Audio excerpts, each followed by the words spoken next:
Hello everyone, welcome to our YouTube channel Shiksha Alliance. Today we are going to start our daily current affairs session in which we will cover important news from several newspaper, PIB and various government sources.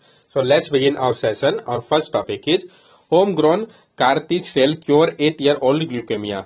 जो home grown CAR-T cell है इसने cure किया है 8-year-old leukaemia patient को। जानेंगे हम इसके बारे में। फिर CAR-T सेल थेरेपी होता क्या है इसको भी हम समझेंगे।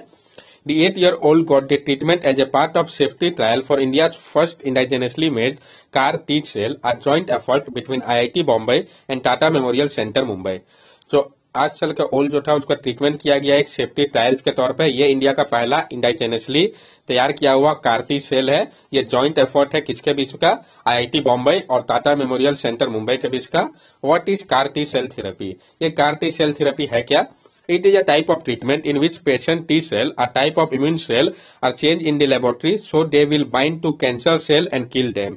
ये एक टाइप है ट्रीटमेंट का जिसमें कि पेशेंट के जो टी सेल होता है जो कि एक टाइप है इम्यून सेल का, उसको बदल दिया जाता है लेबोरेटरी पे ताकि ये बाइंड हो सके कैंसर सेल के साथ और उनको खत्म कर सके। CAR-T cell are a new form of immunotherapy itself, a fledgling branch of cancer treatment. और जो CAR-T सेल है ये एक नया फॉर्म है इम्यूनोथेरेपी का, खुद ही ये एक फ्लेजिंग ब्रांच है कैंसर ट्रीटमेंट के लिए। It entails re-engineering the body T immune cell and some genetic materials so that they selectively target cancer cell for destruction. ये इंटेल करता है, री इंजीनियरिंग करता है बॉडी के टी इम्यून सेल्स को कुछ जेनेटिक मटेरियल्स के साथ ताकि वो सिलेक्टिवली टारगेट कर सके कैंसर सेल को उसके डिस्ट्रक्शन के लिए। इसके वर्किंग को हम समझते हैं। In this therapy blood from a vein in the patient arm flow through a tube to an efficiency machine which removes the white blood cell including the T cell and send the rest of the blood back to the patient. इस therapy में जो blood होता है when से patient के arms का वो flow किया जाता है एक ट्यूब के माध्यम से एक एफिशिएंसी मशीन में जो कि रिमूव करता है व्हाइट ब्लड सेल को जिसमें कि टी सेल्स भी होते हैं और इसको भेजता है रेस्ट ऑफ द ब्लड को वापस से पेशेंट में। Then the gene for a special receptor called chimeric antigen receptor CAR is inserted into the T cell in the laboratory. उसके बाद जो जीन होता है एक स्पेशल रिसेप्टर का जिसको कि हम चिमेरिक एंटीजन रिसेप्टर कहते हैं CAR, उसको इंसर्ट किया जाता है T सेल्स में लेबोरेटरी पे। Millions of CAR-T cells are grown in the laboratory and then given to the patient by infusion. The CAR-T cells are able to bind to an antigen on the cancer cell and kill them. Million of CAR-T cell को grow किया जाता है laboratory पे, उसके बाद दिया जाता है पेशेंट को इन्फ्यूजन के माध्यम से। ये जो CAR-T सेल होता है वो एबिलिटी रखता है कि ये बाइंड करे खुद को एंटीजन के साथ कैंसर सेल के और उनको मारे। ये आप देख सकते हैं इस प्रोसेस को कि ये यहाँ पर रिमूव किया गया ब्लड को पेशेंट से ताकि उसको टी सेल दिया जा सके। ये CAR-T सेल को लैब में इंसर्ट किया गया जीन को CAR-T सेल्स, यहाँ पे आप देखें ये आपका चिमेरिक एंटीजन रिसेप्टर हो गया CAR-T सेल, यहाँ पे ग्रो किया जा रहा है बहुत सारा CAR-T सेल को इन्फ्यूज किया गया इसको पेशेंट में। ये आप देख सकते हैं ये कैंसर सेल है, ये CAR-T सेल, ये एंटीजन है, ये किस तरीके से काम कर रहा है उसके ऊपर और CAR-T सेल बाइंड किया उसके ऊपर और उसको किल किया। ये पूरा प्रोसेस है जिसके हिसाब से ये काम करता है। ये एक बहुत ही बड़ा उपलब्धि है, इसका इंपॉर्टेंस बहुत ज्यादा हो जाता है एग्जाम पॉइंट ऑफ व्यू से। नेक्स्ट टॉपिक है हमारा India first indigenous overhauser magnetometer. तो इंडिया का जो पहला इंडाइजेनस ओवर हॉर्सर मैग्नेटोमीटर है OVH, इसके बारे में हम जानेंगे। Indian scientist have developed an indigenous overhauser magnetometer, one of the most accurate magnetometer extensively used by all magnet observation around the world. Indian scientist ने develop किया है एक खुद का ओवर हॉर्सर मैग्नेटोमीटर को। ये one of the most accurate magnetometer में से एक है जिसका एक्सटेंसिवली उपयोग किया जाता है सारे मैग्नेटिक ऑब्जर्वेशन में पूरे विश्व के। इंडिया फर्स्ट इंडाइजेनस ओवरहॉर्सर मैग्नेटोमीटर, इंडिया का जो पहला इंडाइजेनस ओवरहॉर्सर मैग्नेटोमीटर है इसके बारे में हम जान ले। It is developed by Indian institute of geomagnetism and autonomous research institute under GST government of India. इसको डेवलप किया गया है इंडियन इंस्टीट्यूट ऑफ जियोमैग्नेटिज्म के द्वारा जो कि एक ऑटोनोमस रिसर्च इंस्टीट्यूट है, department of science and technology के अंतर्गत आता है गवर्नमेंट ऑफ इंडिया के। It is installed at the Alibag Magnetic Observatory and has the potential to reduce India's reliance on commercial OVH magnetometer for geomagnetic field measurement. और इसको install किया गया है अलीबाग मैग्नेटिक ऑब्जर्वेटरी पे और इसके पास पोटेंशियल है कि ये रिड्यूस कर सकता है जो भारत का अभी डिपेंडेंसी है कमर्शियल ओवर हॉर्सर मैग्नेटोमीटर के ऊपर जियोमैग्नेटिक फील्ड मेजरमेंट के लिए, इसको ये कम कर सकता है। It accurately reproduced the geomagnetic diurnal variation accurately and precisely shown the signature of various space weather events such as geomagnetic storms, sudden impulses, etc. और ये काफी एक्यूरेटली रिप्रोड्यूस करता है जियोमैग्नेटिक डायurnal वेरिएशन को एक्यूरेटली और प्रिसाइजली शो करता है उसके सिग्नेचर को वेरियस स्पेस वेदर इवेंट का, जैसे कि जियोमैग्नेटिक स्टॉर्म हो गया, सडन इम्पल्स हो गया, तो इसको काफी एक्यूरेटली और प्रिसाइजली ये बताता है। ये आप देख सकते हैं, ये मैग्नेटिक नॉर्थ पोल हो गया आपका, इंक्लाइनेशन जो है इसका कंपास को ताकि टिल्ट किया जा सके इसको अप और डाउन। ये मैग्नेटिक फील्ड लाइन है आपका, ये मैग्नेटिक साउथ पोल है, ये आपका अर्थ का मैग्नेटिक फील्ड है। कैसे ये काम करता है वो दिखाया गया है यहाँ पे। Overhauser magnetometer. A magnetometer is a device that measures the magnetic field or magnetic dipole movement. जो मैग्नेटोमीटर होता है एक डिवाइस होता है जो कि मेजर करता है मैग्नेटिक फील्ड या मैग्नेटिक डाइपोल मूवमेंट को। Over Earth is a gigantic magnet. Experiments shown that variation in the Earth's magnetic field are linked to variety of weather phenomenon. As a result, scientists all over the world can consistently measure changes in Earth's magnetic field. हमारा अर्थ जो है वो एक gigantic magnet है। Experiment बताता है कि जो वेरिएशन होता है अर्थ के मैग्नेटिक फील्ड पे, ये लिंक है बहुत सारे वेदर फिनोमिनन के साथ। इस कारण साइंटिस्ट जो है पूरे विश्व के वो कंसिस्टेंटली मेजर कर रहे हैं जो बदलाव हो रहा है अर्थ के मैग्नेटिक फील्ड को लेके।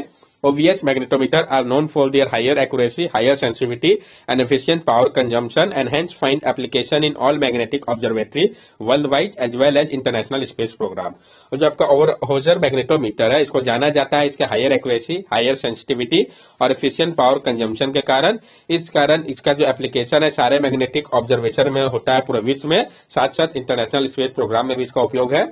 नेक्स्ट टॉपिक है हमारा governance scheme bye Andhra Pradesh. जो गवर्नेंस स्कीम चलाया गया है आंध्र प्रदेश के द्वारा, इसके बारे में हम जानेंगे। तो एक एक करके जानेंगे किस किस सेक्टर के लिए चलाया गया। डायरेक्ट क्वेश्चन फ्रेम किया जा सकता है कि ये जो स्कीम है किस स्टेट के द्वारा चलाया गया है, इसमें क्या है। तो एग्रीकल्चर सेक्टर के लिए राइतु भरोसा केंद्र है आंध्र प्रदेश का, राइतु भरोसा केंद्र है आपका। एक राइतु बंधु स्कीम भी है तो उसमें कंफ्यूज नहीं होना है। They are one-stop solution to all farmer need and grievances. Raisu Bharosa Kendra sell pre-tested quality seeds, certified fertilizer and animal feed. Farmer can purchase or hire farm equipment and even sell their produce as the prevailing MSP in the RBK. ये जो है ये एक one stop solution है सारे farmer के need के लिए और उनके ग्रीवेंसेस के लिए। जो राइतु भरोसा केंद्र है ये सेल करता है प्री टेस्टेड क्वालिटी सीड को, सर्टिफाइड फर्टिलाइजर को और एनिमल फीड को। फार्मर परचेज कर सकते हैं या हायर कर सकते हैं फार्म इक्विपमेंट को और सेल कर सकते हैं अपने प्रोड्यूस को प्रिवेलिंग एमएसपी पे राइतु भरोसा केंद्र पे। 10,778 आरबीके राइतु भरोसा केंद्र जो है इसको सेटअप किया गया है। ये एग्रीकल्चर ग्रेजुएट और एग्रीकल्चर साइंटिस्ट जो है वो अवेलेबल है हर एक राइतु भरोसा केंद्र पे। The entire village is E crop and geo tag, the list is displace for social audit. और जो पूरा विलेज है उसको ई क्रॉप किया जा रहा है, जियो टैगिंग किया जा रहा है। जो लिस्ट है उसको डिस्प्ले किया जाता है सोशल ऑडिट के लिए। 13,500 per annum to farmer to support farm cost. और 13,500 पर एनम जो फार्मर्स को दिया जा रहा है ताकि सपोर्ट किया जा सके फार्म के कॉस्ट को। एजुकेशन सेक्टर की अगर हम बात करें तो Nadu Nedu program, all the school have been upgraded, every school will have 12 type of basic infrastructure. Andhra Pradesh में नाडू नेडू प्रोग्राम के अंतर्गत सारे स्कूल को अपग्रेड किया जा रहा है। हर एक स्कूल में 12 टाइप के बेसिक इंफ्रास्ट्रक्चर होंगे। Mid day meal menu, it is nutritious and change every day and week to ensure variety. और जो मिड डे मील मेन्यू है वो न्यूट्रिशियस और चेंज किया जाता है हर एक दिन और वीक में इंश्योर करने के लिए वैरायटी को। Vidya Kanuka kit for kid, comprising a bag, bilingual textbook, 1 page Telugu and 1 page English, notebook, uniform and Oxford dictionary। जो Vidya Kanuka kit for kid scheme है इसमें बैग, बाइलिंगुअल टेक्स्ट बुक जिसमें 1 पेज तेलुगु 1 पेज इंग्लिश है, notebook, uniform और Oxford का dictionary provide किया जाता है। Tie with Byju's, student starting from class 4 are entitled to have Byju's content. और जो स्टूडेंट है स्टार्टिंग फ्रॉम क्लास 4 से उनको इंटाइटल किया गया कि उनको बाईजूस का कंटेंट प्रोवाइड किया जाएगा। Mother are given an incentive of about 15,000 per year as for the attendance of their child under Amma Wori। अब मदर को दिया जाएगा इंसेंटिव के तौर पर ₹15,000 का हर एक साल जो अटेंडेंस होगा उनके चाइल्ड का अम्मा वोरी के अंतर्गत। हायर एजुकेशन की अगर हम बात करें तो 100% फ्री रीइंबर्समेंट की बात कही गई है। 20,000 रुपीज जो है किस्त के लिए ताकि वो लॉजिंग और बोर्डिंग कर सके, हर एक साल 2 इंस्टॉलमेंट में प्रोवाइड किया जा रहा है। डेवलपमेंट जो कि हेल्थ सेक्टर में किया गया है आंध्र प्रदेश गवर्नमेंट के द्वारा, तो डिजिटल इंटरफेस, विलेज क्लिनिक को डिजिटल इंटरफेस प्रोवाइड किया गया है ताकि जो डॉक्टर्स हो वो अवेलेबल हो सके। Teaching hospital, they are connected to village clinic taking care of preventive care and curative care. ये कनेक्टेड होता है विलेज क्लिनिक के साथ। यहाँ पर ध्यान रखा जाता है प्रिवेंटिव केयर और क्यूरेटिव केयर का। आरोग्यश्री स्कीम, इसमें सारे टाइप के जो कैंसर उसको कवर किया गया है। प्रैक्टिकली 99% प्रोसीड्यूर जो है इस स्कीम के अंतर्गत है। फैमिली डॉक्टर कॉन्सेप्ट जो है इसमें हर एक मंडल पे 2 पीएचसी और हर एक पीएचसी पे 2 डॉक्टर जो है और एक एम्बुलेंस प्रोवाइड किया गया है। 1 डॉक्टर जो है वो सिट करेंगे पीएचसी पे कंसल्टेंसी के लिए और जो अदर डॉक्टर है वो होप करेंगे एम्बुलेंस में जाएंगे डेजिग्नेटेड विलेज पे जैसा कि होता है सर्वे वर्वे पे और देखेंगे क्या प्रॉब्लम है। रक्षण एंड ताज बीबी हम जानेंगे राजस्थान एंड ताज बीबी के बारे में।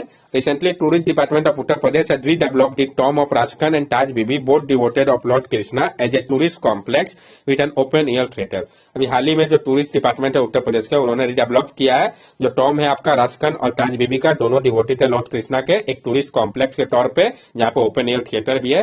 ये दोनों कहाँ पे डायरेक्ट क्वेश्चन फ्रेम हो सकता है, अब दोनों के बारे में हम एक एक करके जानते हैं। राजकन और जिसको कि हम सैयद इब्राहिम खान के नाम से भी जानते हैं, वो 16वीं सेंचुरी के सूफी मुस्लिम पोएट थे, जिनका जन्म अमोरा में हरदोई उत्तर प्रदेश में हुआ था। राजकन का पेन नेम जो था हिंदी में था। उनके अर्ली ईयर्स में वो फॉलोअर हो गए थे श्री कृष्णा के, और उन्होंने सीखा था रिलीजन को गोस्वामी विठलनाथ से, और स्पेंड किया था अपना लाइफ को वहीं पे। उनके पोएट्री जो है वो दोहा, पद्मावली या सवाई के रूप में है जो उनका राइटिंग है। तो रक्सान खरगोली राइटिंग, बहुत सारे उन्होंने राइटिंग्स लिखा है, जो 5 मोस्ट इंपॉर्टेंट जो है सुजाना रसखाना, प्रेम वाटिका, दानालीला, अस्थायमा जो कि कलेक्शन है फादर्स राइट विद कॉपरलेट का। ताज बीबी के बारे में हम जान लें। The Mughal Mirabai was born in the 17th century at the daughter of Muslim nobleman Padna Khan. जो मुगल मीराबाई थी जिनका जन्म 17th सेंचुरी पे हुआ था, वो डॉटर थी मुस्लिम नोबलमैन पदना खान की, ताज बीबी जो थी। ताज बीबी को मैरी की थी एम्पायर अकबर के साथ, और उनको अपॉइंट किया गया था मुगल के कोर्ट में प्रोटेक्ट करने के लिए गोकुल एरिया को। She wrote poetry during the Mughal time when the ruling class belong to Muslim religion, और उन्होंने पोएट्री लिखा था मुगल टाइम पे जबकि रूलिंग क्लास उसमें बिलोंग कर रहे थे मुस्लिम रिलीजन को। नेक्स्ट टॉपिक है हमारा equal pay for man and worker women cricketer. Equal pay की बात कही गई है मैन और वुमेन क्रिकेटर को, तो जानेंगे हम इसके बारे में, ये क्या है, क्यों कहा गया है। तो एक लैंडमार्क मूव लेते हुए जो बीसीसीआई है, board of control for cricket in India, उन्होंने अनाउंस किया अभी हाल ही में कि वो इम्प्लीमेंट करेंगे एक न्यू पे इक्विटी पॉलिसी को, जो कि कॉन्ट्रैक्ट किया जाएगा वुमेन क्रिकेटर के साथ, ताकि इफेक्टिवली पे किया जा सके मैन और वुमेन क्रिकेटर को सेम मैच के लिए सेम फी दिया जा सके। Pay equity is also known as equal pay for work of equal value. That means if two different jobs contribute equal value to their employee operation, then the employee in those positions should receive equal pay. पे equity का मतलब होता है equal पे होना चाहिए work के लिए, अगर वो इक्वल वैल्यू का है तो। इसका मतलब है कि अगर 2 डिफरेंट जॉब्स कंट्रीब्यूट कर रहा है इक्वल वैल्यू अपने एम्प्लॉयर के ऑपरेशन के दौरान, तो एम्प्लॉय जो है जो इस पोजीशन में होंगे उनको इक्वल पे दिया जाएगा। Is India the only country to bring pay parity in sports? क्या इंडिया एक लौटा कंट्री है जिसने ऐसा किया, पे पैरिटी स्पोर्ट्स में लाया है? तो ऐसा नहीं है।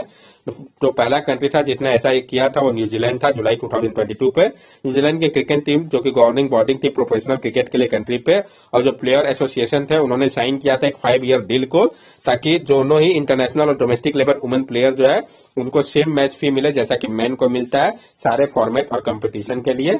उसी तरीके से जो कमिटी ऑफ एडमिनिस्ट्रेटर है जो कि रन करते हैं अफेयर्स को table tennis federation of India के, उन्होंने मई में 2022 के कहा था कि वो ऑफर करेंगे इक्वल प्राइज मनी को मैन और वुमेन के लिए सारे ही नेशनल जोनल टूर्नामेंट में, जिसमें कि नेशनल चैंपियनशिप आता है सारे इस ग्रुप के लिए।